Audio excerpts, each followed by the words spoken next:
Hai, pernahkah kalian berpikir mengapa orang tua kita setiap harinya harus bekerja? Atau mengapa kita harus bersekolah? Atau mengapa orang-orang menjualkan hasil dagangannya? Nah, tujuan dari mereka melakukan kegiatan tersebut adalah untuk memenuhi kebutuhan mereka. Sebelum lebih jauh menjelaskan tentang materi kebutuhan, hari ini bersama Mr. Joni akan menjelaskan tentang materi kebutuhan dalam pembelajaran ilmu pengetahuan sosial. Berbicara mengenai kebutuhan manusia, apakah makanan termasuk kebutuhan manusia? Atau apakah pendidikan termasuk kebutuhan manusia? Atau apakah traveling merupakan kebutuhan manusia? Atau membeli baju yang baru merupakan kebutuhan manusia? Nah, untuk menjawab semua itu, kita akan mempelajari tentang kebutuhan manusia. Tujuan pembelajaran kita hari ini yang pertama dapat menjelaskan tentang pengertian kebutuhan. Yang kedua dapat menjelaskan tentang jenis-jenis kebutuhan manusia. Nah, lalu apakah yang dimaksud dengan kebutuhan itu sendiri? Nah, salah satu teori menjelaskan bahwa kebutuhan adalah segala sesuatu yang dibutuhkan oleh manusia untuk menunjang aktivitasnya dalam kehidupan sehari-hari. Nah, segala sesuatu yang dibutuhkan di sini berupa barang atau jasa.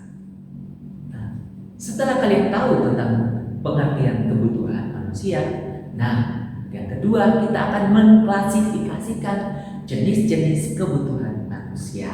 Nah, jenis-jenis kebutuhan manusia terdiri atas 4 kategori atau 4 bagian. Yang pertama menurut intensitasnya, yang kedua menurut sifatnya, yang ketiga menurut waktunya, serta yang keempat menurut subjeknya. Kita akan bahas satu persatu. Yang pertama, kebutuhan manusia menurut intensitas atau tingkatannya. Nah, terdiri atas kebutuhan primer, kebutuhan sekunder, dan kebutuhan tersier. Ada tambahan lagi nih, yaitu ada kebutuhan akan pendidikan dan kebutuhan kesehatan. Kita bahas satu persatu.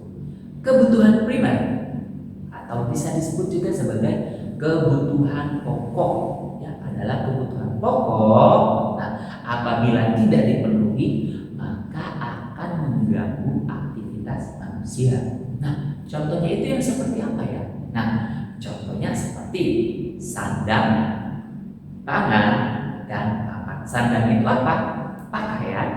Papan tempat tinggal. Pangan itu adalah makanan.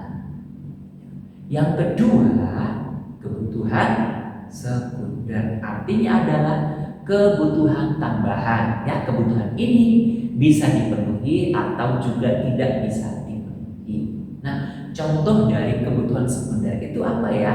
Nah, misalnya seperti perabot rumah tangga, atau misalnya sebagai seorang pelajar, ya, kalian membutuhkan yang namanya apa? Nah, misalnya buku, tas, dan lain sebagainya. Nah, yang ketiga ada yang namanya kebutuhan tersier. Nah, kebutuhan tersier ini adalah kebutuhan akan barang mewah. Nah, kebutuhan ini dapat dipenuhi apabila didukung dengan daya ekonomi yang kuat. Nah, contohnya seperti apa? Liburan luar negeri, apalagi mobil mewah, rumah mewah, dan lain sebagainya. Yang kedua, kebutuhan manusia menurut sifatnya.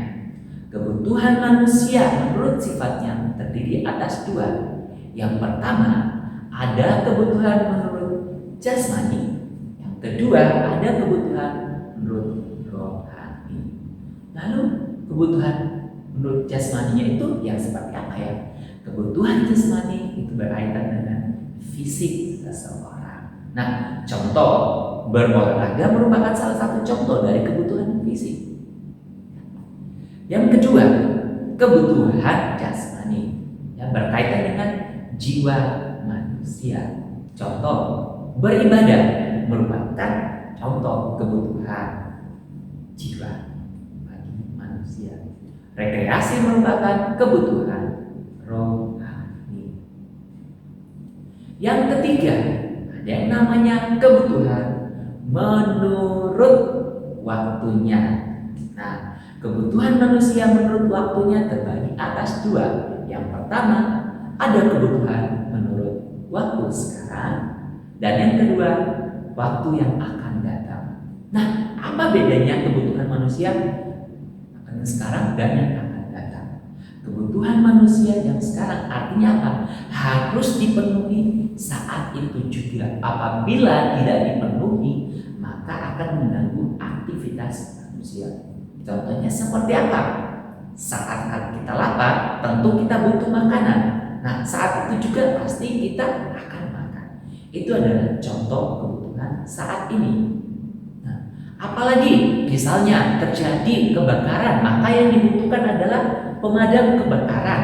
Nah, itu adalah contoh kebutuhan saat itu juga. Yang kedua, ada yang namanya kebutuhan akan datang. Kebutuhan ini dapat dipenuhi atau dapat ditangguhkan. Nah, contoh dari kebutuhan ini adalah misalnya kita menabung dari sekarang untuk masa depan kita. Misalnya suatu saat kita mau ingin kuliah, berarti kita sudah harus menabung. Atau contoh dengan kita bersekolah, itu merupakan kebutuhan yang akan datang, ya, dalam mempersiapkan diri kita suatu saat untuk menjadi orang-orang yang sukses. Nah, yang keempat itu kebutuhan menurut subjeknya. Kebutuhan menurut subjeknya terdiri atas dua. Yang pertama, kebutuhan individu. Yang kedua, kebutuhan kolektif. Kebutuhan individu itu seperti apa? Kebutuhan yang berkaitan dengan diri kita sendiri. Contohnya seperti apa? Kita butuh handphone, kita butuh pakaian, kita butuh makanan, dan lain sebagainya. Yang kedua, kebutuhan kolektif. Artinya apa? Kebutuhan ini dibutuhkan atau dirasakan oleh semua orang. Kira-kira contohnya apa ya? Nah, contoh dari kebutuhan ini adalah seperti sekolah. Karena yang masuk di dalam dunia pendidikan itu adalah semua masyarakat boleh masuk dalam dunia pendidikan. Terus contoh lainnya apa lagi? Angkutan umum adalah contoh dari kebutuhan kolektif. Terus apa lagi? Jalan raya merupakan contoh kebutuhan kolektif. Nah, hari ini kalian sudah belajar sesuatu kan? Nah, tadi kalian sudah mempelajari tentang pengertian kebutuhan manusia. Yang kedua, kita sudah dapat mengklasifikasikan jenis-jenis kebutuhan manusia. Jadi ada 4 jenis kebutuhan manusia menurut tingkatannya, menurut sifatnya, menurut waktunya, dan menurut subjeknya.